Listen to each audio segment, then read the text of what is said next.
Ok. E aqui tem mais um detalhe, veja, a medida provisória 927, ela de maneira muito inteligente cria uma situação de que os acordos que foram feitos até 30 dias para trás, acordos individuais entre patrão e empregado, eles têm valor jurídico, eles vão valer, né? Mas veja, você tem que analisar se esse acordo que foi feito, ele tem compatibilidade com determinados acordos que precisam desses 2 dias de prazo para você ter uma segurança jurídica maior em relação ao Poder Judiciário lá na frente. Perfeito. Nós estamos até recomendando, né, doutor Marlos, que faça a repactuação disso, né? Exato. Muito bem. A Graciele Silva pergunta se esse auxílio do governo vai ser oneroso para as empresas. Não, né? Está bem claro na medida provisória que isso é ônus do governo, o pagamento desse auxílio. Né? Recurso do Tesouro. Recurso do Tesouro Nacional. Além desse auxílio dos 25%, 50%, 70%, ser dinheiro a fundo perdido, que o governo federal está pondo na folha de pagamento das empresas, fundo perdido, não é empréstimo, não é financiamento, nada disso. O governo vai dar esse dinheiro para as empresas darem as mãos para o governo para segurar os empregos. Agora, o governo federal também lançou recentemente a medida provisória 944, que disponibiliza até 36 bilhões de reais para empresas que faturam até 10 milhões de reais por ano, com juros de 3,75% ao ano, o menor juros da história do Brasil, né? O menor juros, e você tem 6 meses de carência para pagar. Você pode pedir até 2 meses de folha de pagamento, BNDES, né? Então, até aquele pedacinho, muitas vezes, que ficou para o patrão pagar, o governo ainda está dando para esse pedacinho um financiamento a preço de banana.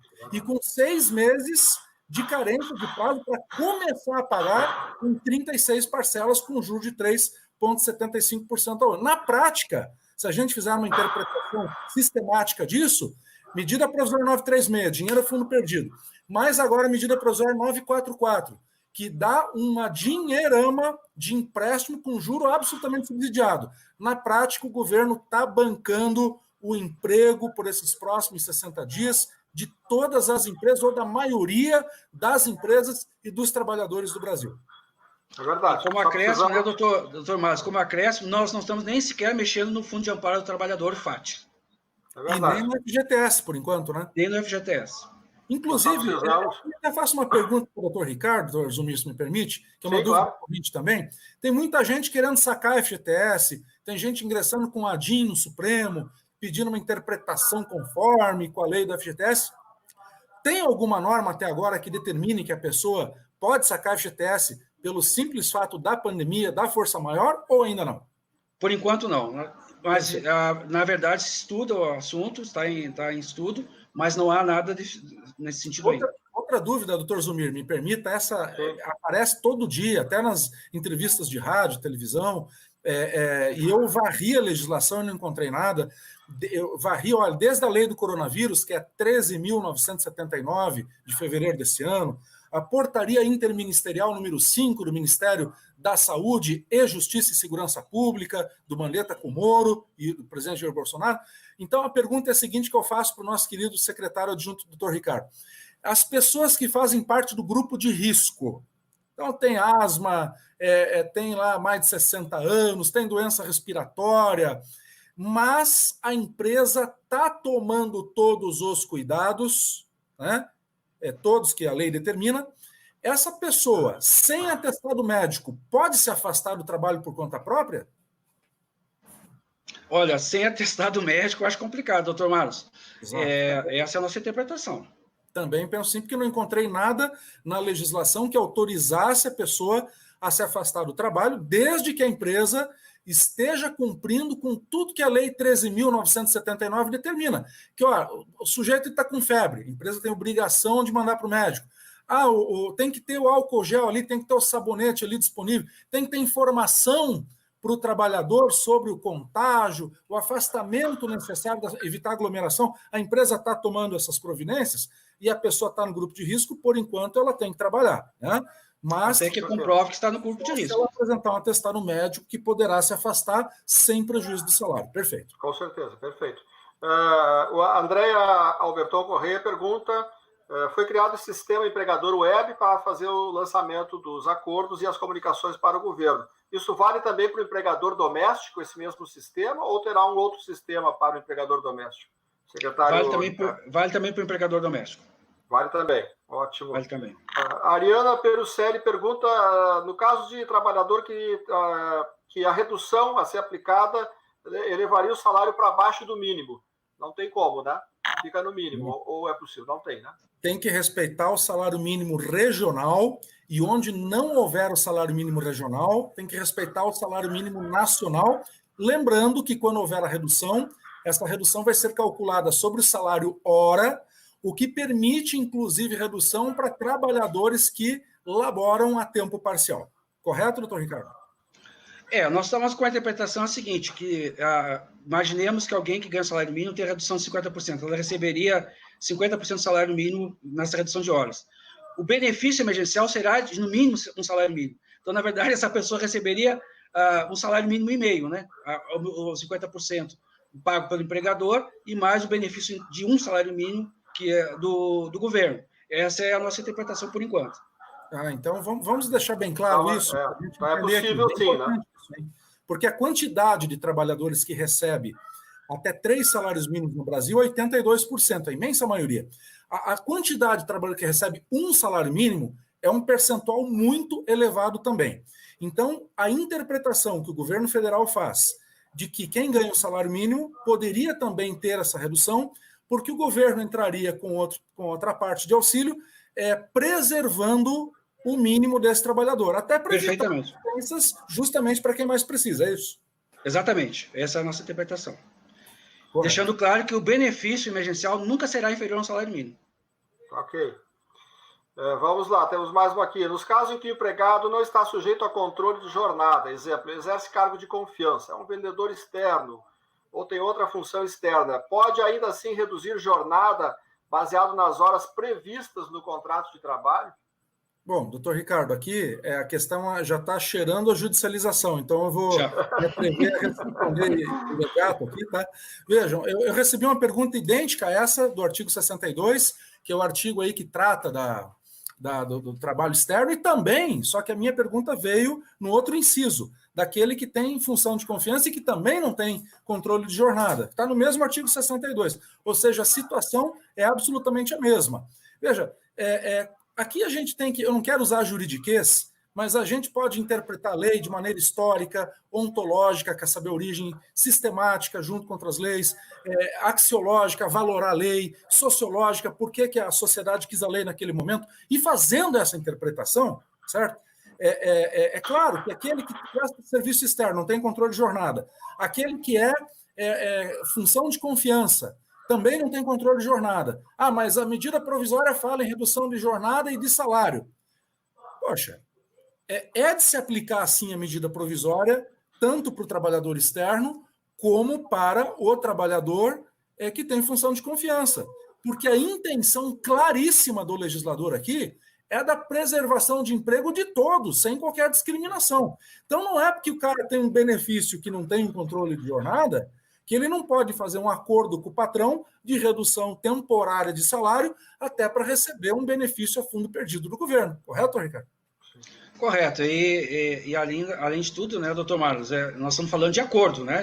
É um acordo de vontades. Então, e no caso, dependendo do valor, vai passar pelo sindicato. Então, realmente, a ideia é preservar o emprego de todo mundo, inclusive dessas situações. E aí tem um caso semelhante a esse também, quer dizer, semelhante não, mas que leva para uma situação semelhante, que é o caso dos empregados que não têm salário fixo, que é uma outra pergunta aqui. Trabalham só por comissão, por exemplo. Na redução da jornada, qual o valor que seria utilizado como base na parte a ser paga pelo empregador? Como é que vai funcionar isso? Vai ser uma média? Tanto no comissionista puro, são os vendedores de uma forma geral, ou para os trabalhadores que têm salário misto, fixo mais comissão, valeria a média dos últimos 6 meses. Com a palavra, doutor Ricardo. E o benefício vai ser calculado como se ele desempregado fosse e o valor que ele receberia no caso do seguro-desemprego. Que seria uma média que seria devida a ele.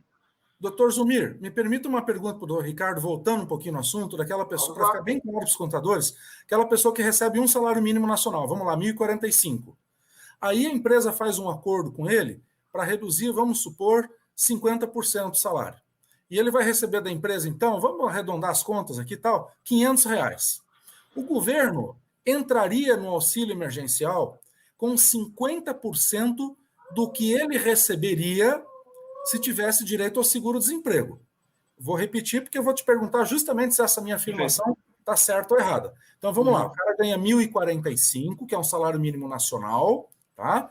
E a empresa faz um acordo com ele. Olha, nós vamos por 3 meses reduzir 50% do teu salário. Então, a empresa ali vai pagar 500. O governo, na prática, não vai integralizar o valor do mínimo nacional ali, ou vai? Essa é a pergunta. A nossa interpretação é que o benefício será de um salário mínimo. A interpretação é que o benefício vai ser de um salário mínimo. Vai ser de um salário mínimo. Então, nesse caso, estaríamos com a segurança de estar preservando o emprego de quem ganha um salário mínimo nacional ou um piso mínimo regional, porque, havendo a redução, essa pessoa continuaria, com o benefício do governo, recebendo o salário mínimo nacional, pelo menos, que é o mínimo que a Constituição Federal exige. Perfeito. Perfeitamente. Muito exatamente bem. Isso. Vamos lá, temos mais algumas perguntas aí, temos mais alguns minutos. O Alexandre Buarque pergunta como enviar esse acordo individual feito entre empresa e empregado nesse sistema empregador web. É bem simples. Existe um formulário eletrônico que preenche lá na web e encaminha. Depois eu mando o link para aí, presidente, e para ser disseminado aí entre os contadores. Ok, faremos isso. O tá? Leonardo Prata... Eu até tenho o nome do link aqui, mas eu não vou estar falando. Eu vou passar o link depois e aí já pode usar. É melhor para não dar problema. Você passa e a gente disponibiliza isso para a classe toda. O Leonardo Prata pergunta se pode ter compensação dos gastos do home office, energia e internet, ou se isso é obrigatório, né? Bom, não, né? Esse é um tema que já vem lá da reforma trabalhista, né, doutor Ricardo? Exato. A questão aí do... Deixa eu pedir mais um copo d'água aqui para mim, por favor. Aí, prontinho. Veja bem, a reforma trabalhista previu que quando houver trabalho em home office, o valor de computador, banda larga, às vezes uma iluminação ou algum aparelho, enfim, as despesas vão ser tratadas já desde a reforma trabalhista por um acordo entre o patrão e o empregado. Com mais força isso agora, quando a medida provisória novamente reafirma a possibilidade absolutamente ampla de fazer acordo individual entre patrão e empregado. Muito bem. A Lisandra Maria pergunta se o empregador decide suspender o contrato e conforme ele a receber o seguro-desemprego, numa possível demissão futura, mesmo assim, o empregado terá direito novamente ao seguro-desemprego? Sim, terá. Né? Esse benefício emergencial não traz prejuízo ao seguro-desemprego. Ele tem uma similaridade com o seguro-desemprego, mas ele não é seguro-desemprego. Então, na hipótese do empregado, passado o período dele de suspensão e da estabilidade, seja demitido sem justa causa, ele fará jus na integralidade do seguro-desemprego. Muito bem. Eu acho que isso está até mais claro lá na medida provisória. A Cássia Prado pergunta, se o contrato de trabalho está suspenso, tem que depositar o FGTS nesses meses? Não, né? Não tem depósito, né? Essas questões tributárias, elas foram postergadas, né? Houve até uma decisão aí, foi uma portaria que já, inclusive, já postergou o pagamento desses encargos sobre a folha. Mas veja... Sim, mas ela pergunta sobre a incidência, né? Se incide lá... A suspensão no contrato de trabalho, ela gera, por exemplo, não seria bem uma suspensão, uma interrupção, tá? Por motivo de saúde, por afastamento para prestar serviço militar. Também, agora, na questão aqui da suspensão, ela gera, sim, o recolhimento de FGTS, tá? Mas, como bem colocou o doutor Ricardo, houve também, na medida, a postergação da cobrança da competência de março, abril e maio, para começar a ser pago no mês 7, mês de julho desse ano, mas atenção, as empresas têm que comunicar ao Ministério da Economia, né, o órgão gestor da FGTS, até o dia 20/6, para ter direito a parcelar o FGTS em até 6 vezes, sem juros, a partir do mês 7, do mês de julho desse ano. Sim. E a não declaração será considerada omissão, né? A não declaração será considerada omissão. Até uma pergunta mais operacional, doutor Ricardo, não sei se o Ministério já tem isso, mas essa comunicação até 20 de junho, até 20/6, ela deve ser feita de que maneira? É direto para o órgão gestor? É pelo E-Social? Não sei se o senhor já tem essa informação. Pelo E-Social. Pelo E-Social. Pelo E-Social, perfeito. E uma outra pergunta também que não quer calar aqui. As pessoas que têm direito àquele benefício especial, que o pessoal apelidou de Corona Voucher, 600 por mês, e não está no cadastro único, não está no Bolsa Família, vai ter uma autodeclaração. Essa autodeclaração já está pronta, ela já existe, ela vai sair, vai ser por aplicativo. O senhor tem alguma notícia sobre isso também? Olha, existe uma recomendação do Ministério da Economia para que a gente não fale sobre assuntos que não sejam da nossa pasta. Mas eu aqui vou cometer uma inconfidência. O assunto está no forno, mas não está pronto ainda. Mas eu não sou a pessoa mais apropriada para falar sobre esse tema, porque realmente não é da minha pasta. Bom, perfeito. Mas é importante dizer para as pessoas que vai haver essa autodeclaração, né? Isso já está na medida. Sim. A forma de comunicação, então, deve ser anunciada nos próximos dias. Nos próximos dias. Ok. A Vanessa Ladvik pergunta se nós devemos cadastrar o empregador doméstico no site Web Empregador ou se irá direto no portal do E-Social? Secretário Ricardo. O empregador doméstico, ele já está no E-Social, não é?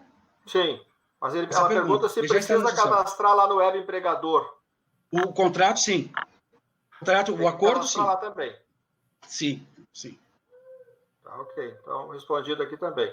O Maico Cavalli pergunta: os profissionais liberais, que são contribuintes individuais para a Previdência, como empregadores, poderão reduzir ou suspender a jornada dos seus funcionários? Como é que está o tratamento dos profissionais liberais? É o mesmo tratamento para qualquer empregador. Mesmo tratamento. Todo empregador. Não sei se o doutor Marlos tem alguma consideração sobre isso. Todo empregador, sem nenhum tipo de exceção. Ok. Salvo serviço público, lógico. Sim. Exceto serviço público, né? Empresas estatais e órgãos de administração direta. A Ângela Semiani pergunta se a empresa poderá continuar pagando a insalubridade, o valor fixo, e o adicional de cargo de confiança dos funcionários, e reduzir apenas o salário base contratual. Veja, essa é uma pergunta interessante, porque ela tem várias ramificações e tem aparecido muito. Até quando a gente fala, trabalhador que recebe até 3 vezes o salário mínimo nacional, pode fazer o acordo para redução de salário e tal, né?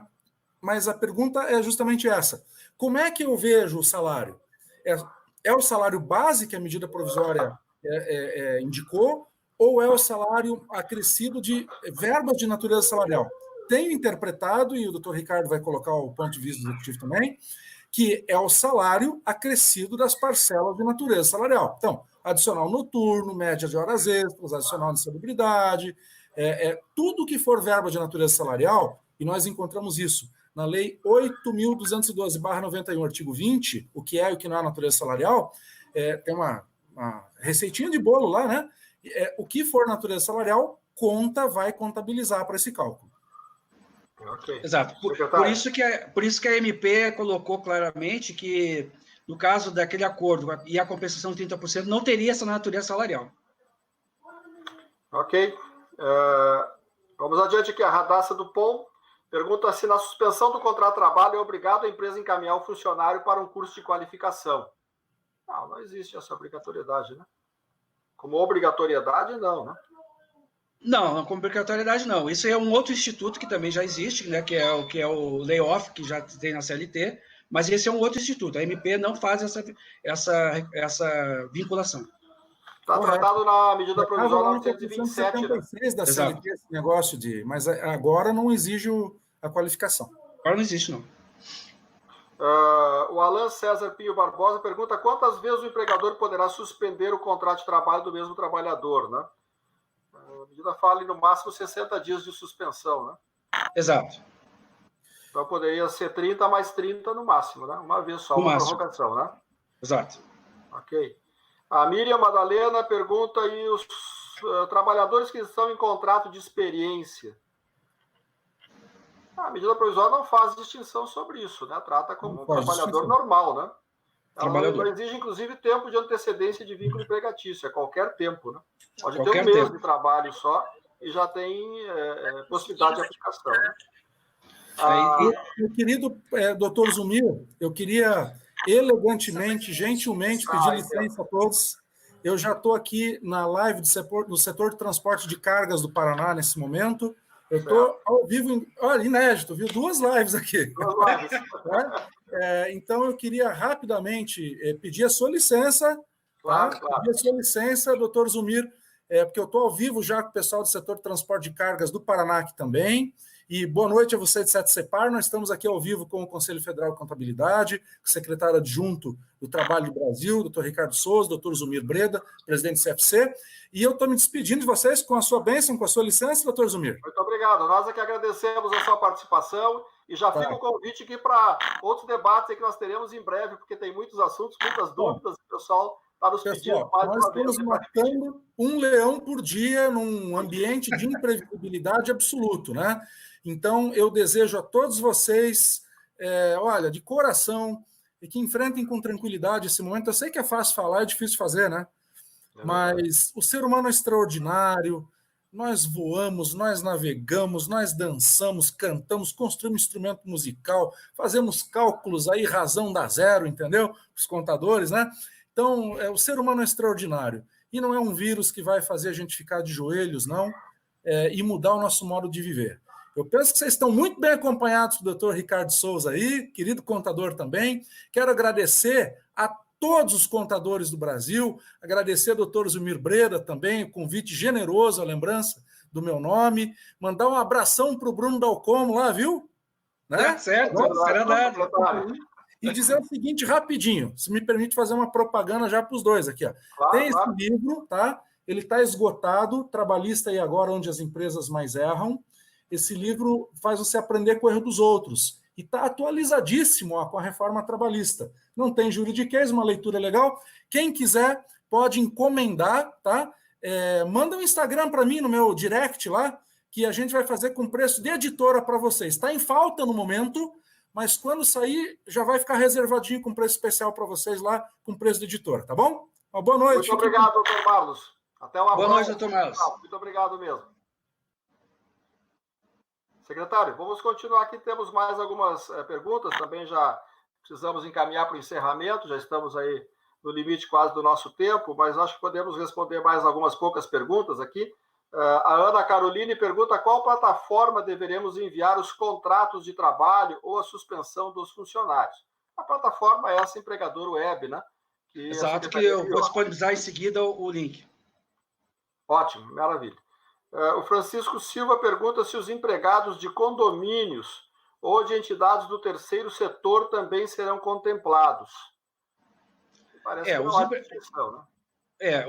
As exceções são os de organismos públicos, né? Essa é a exceção.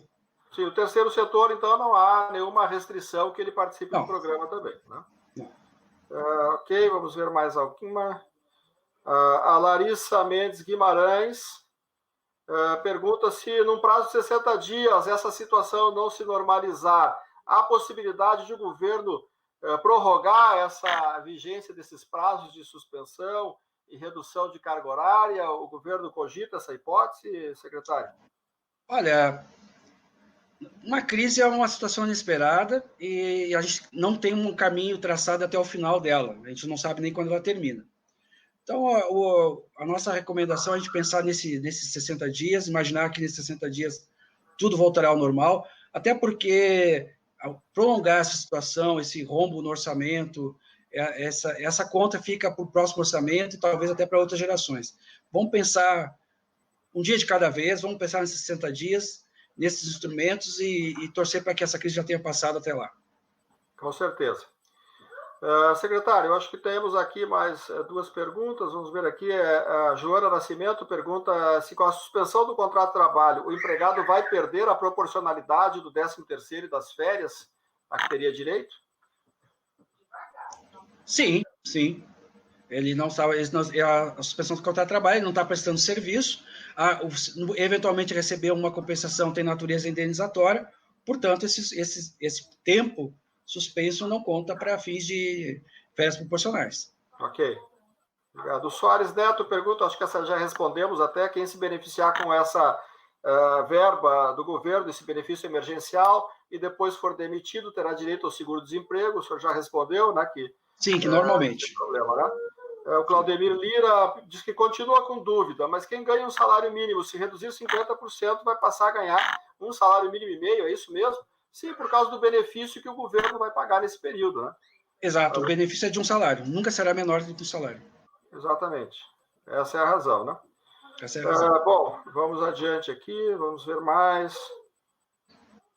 O Hudson Mello pergunta se no caso de suspensão de contrato de trabalho, o empregado retornar antes do prazo, as atividades o governo vai pagar proporcional. A medida provisória fala na possibilidade do empregador suspender a suspensão e retornar à atividade, né? Exato. E aí o benefício é proporcional. Ok. Fontes Contábil, uma empresa. Sobre os sócios que contribuem no Prolabore, existe a possibilidade de ser solicitado auxílio, já que estão com as empresas fechadas e estão sem renda? Ou seja, isso aplica também aos sócios das empresas que recebem Prolabore? Não, aí eles vão ter que procurar outros, porque o governo colocou uma série de instrumentos à disposição do setor econômico, né? Esse não seria o apropriado. Ok. O Wallace Salles pergunta, a parte que o patrão, o empregador, vai pagar, tem que ser em conta do funcionário pessoalmente ou pode ser pago em mãos? Ou seja, aquela parte, no caso de redução aos 30%, né, que o empregador vai pagar. Ele pergunta se pode ser normalmente na conta bancária do funcionário. Sim, né? Sim, na conta bancária do funcionário. Assim como será também feito o crédito em conta bancária do próprio benefício. Ok. A Mariana Calheiros pergunta aqui também, no caso do funcionário que tem pensão alimentícia descontada em folhas, né, como fará esse desconto no período de suspensão do contrato? Né? Nós vamos fazer o pagamento do benefício diretamente na conta do empregado. E aí o empregado que estiver com uma obrigação alimentícia, ele vai ter que quitar, ele próprio terá que fazer essa quitação, né? Direto, né? Diretamente. Não vai ter como descontar em folha, porque não vai ter verba para sofrer esse desconto, né? Exatamente. Ok, secretário, nós teríamos ainda mais perguntas aqui, mas eu entendo também aí o seu tempo, a sua agenda, e quero então encaminhar para o encerramento desse nosso debate, e antes disso, e acima de tudo, agradecer os quase 2.500 colegas nossos que estavam nos assistindo e que mandaram também as perguntas para que fossem esclarecidas aqui nesse debate.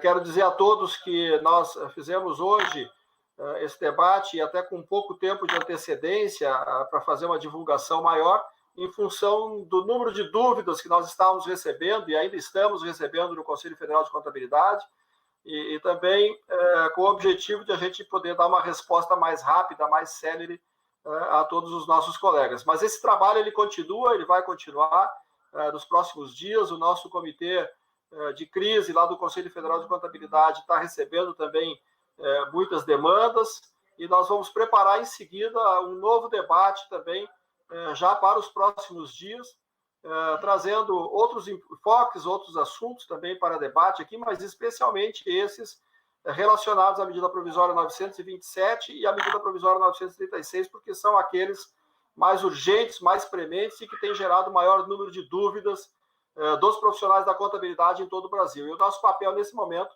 é ajudar a todos a esclarecer essas dúvidas com aquelas pessoas que têm, em primeiro lugar, a autoridade para falar sobre isso e, em segundo lugar, que têm o conhecimento adequado também para responder a todas essas dúvidas. Então, eu queria, com isso, secretário, agradecer a sua participação, pedir que o senhor transmita também ao secretário Bruno o nosso agradecimento pelo acesso que ele tem dado às informações, também por ter disponibilizado o material para nós durante o período, e também pelo trabalho que a gente vem realizando, essa parceria do Conselho Federal de Contabilidade com a Secretaria do Trabalho e Previdência, especialmente nas questões do E-Social e todo esse projeto de reformulação do E-Social que nós temos realizado ao longo dos últimos 2 anos em parceria com a Secretaria do Trabalho. Então, fica o nosso agradecimento aqui a todos pela participação e, secretário, para as suas palavras de encerramento. Bem, aproveitando essa oportunidade, eu gostaria de, aproveitando a nossa parceria de longa data, né, presidente Zumir, com o Conselho Federal de Contabilidade, sensibilizar para aquele assunto também que não saiu ainda do nosso radar, que é a questão da subdeclaração de desligamentos no e-social, nos eventos do e-social, que tem nos prejudicado na atualização do CAGED e poderá trazer impacto também na nossa RAIS e nos nossos cadastros, que servem de base para que a gente identifique os beneficiários de todas essas nossas políticas. Então, nós sabemos que os contadores passam por um momento tão difícil como todo o restante da sociedade, com seus empregados, estão trabalhando de maneira, a maioria dos escritórios está trabalhando de maneira remota, mas, na medida do possível, eu peço assim que chegar as informações até o governo, para que a gente possa calibrar adequadamente toda a nossa política voltada para o emprego e a renda e para o desenvolvimento econômico do nosso país. Agradeço a parceria incondicional do Conselho Federal de Contabilidade, especialmente, como foi comentado pelo presidente, na simplificação do e-social, no desenvolvimento de outras possibilidades, nessas parcerias que nós temos desenvolvido ao longo do tempo, e saúdo aí os mais de 2.500 colegas contadores que participaram dessa live. O meu grande abraço a todos e peço desculpas por nosso secretário Bruno Dalcobo não ter podido participar, a agenda dele é violenta, mas ele, numa outra oportunidade, com certeza estará aqui e manda também saudações a todos. Grande abraço. Só para encerrar, secretário, o senhor falou na RAIS, aí o senhor tem alguma informação sobre a questão do prazo da RAIS? Isso vai ter alguma alteração? Como é que está esse assunto, secretário? Nós estamos sustentando o prazo, né? Porque ele é importante, a RAIS é importantíssima para o pagamento do abono, importantíssimo, nós não podemos abrir mão da RAIS. Por isso que fica esse apelo para que a gente consiga ter uma formação qualificada, para que todos sabem esse esforço do E-Social de substituir obrigações acessórias, entre elas a RAIS.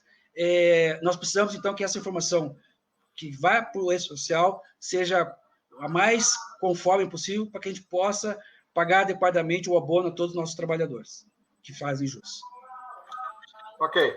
Então, com isso, encerramos esse debate de hoje, que foi transmitido pelo canal do YouTube do Conselho Federal de Contabilidade. Agradecemos mais uma vez a presença de todos, a colaboração também de todos os nossos 27 conselhos regionais de contabilidade, que no dia de hoje fizeram a divulgação desse debate para que mais profissionais pudessem assistir, e fica também aqui a nossa promessa, o nosso compromisso de realização de outros debates semelhantes a esse e que serão, com certeza, anunciados com mais tempo para que todos possam se programar e assistir. Muito obrigado a todos, obrigado também à equipe do Conselho Federal de Contabilidade, na pessoa da nossa coordenadora de comunicação, a Rafaela Feliciano, que preparou e coordenou todo esse debate de hoje, a nossa equipe de TI também pelo apoio técnico, e especialmente a todos os nossos colegas do nosso Comitê de Gestão de Crise do Conselho Federal de Contabilidade, que nos ajudaram na organização também, e agora durante o debate, na preparação e recebimento das perguntas que foram encaminhadas ao Conselho Federal de Contabilidade. Muito obrigado a todos, tenhamos um bom trabalho, uma boa semana, e o Conselho Federal continua junto com a nossa classe no enfrentamento dessa crise do coronavírus. Até o próximo momento. Boa noite.